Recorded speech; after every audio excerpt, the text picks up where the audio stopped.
बेंगलुरु के हिब्बल में लोगों को तालीम के तय बेदार करने के लिए एक मुहिम चलाई जा रही है, जिसके तहत जेडीएस लीडर मुहीद अल्ताफ ने 200 जरूरतमंदों बच्चों की मदद की है। मुहीद अल्ताफ ने स्कूल में करीब 10 लाख रुपए जमा करके 200 बच्चों की मदद की, जिसे फीस के तौर पर डायरेक्ट स्कूल में जमा कराया गया। वाज़ेह हो कि कोविड के बाद गरीब कुनबे के पास फीस के भी पैसे नहीं थे, जिसकी वजह से बहुत सारे बच्चे तालीम छोड़ने पर मजबूर हैं। ऐसे में ये मदद स्कॉलरशिप बचाव के लिए बड़ी मदद साबित हुई है।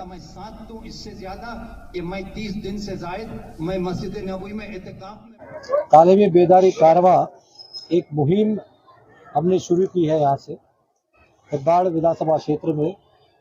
और भूपसंद्रा के इलाके से हमने ये मुहिम शुरू किया हमने, क्योंकि यहाँ पे मुसलमान और दूसरे कौम भी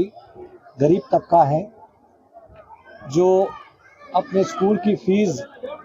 अदा नहीं कर पा रहे हैं। मैंने अपने इदारे से अपनी वालिदा के नाम से 10 लाख रुपए का मैंने आज एक चैरिटी किया है। मैंने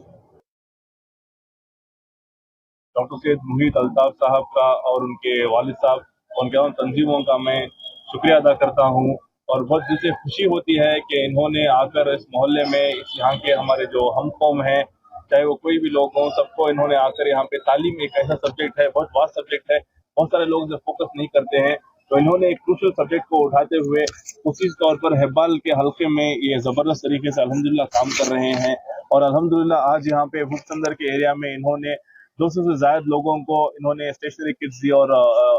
इन्होंने इनको स्कॉलरशिप भी दिया।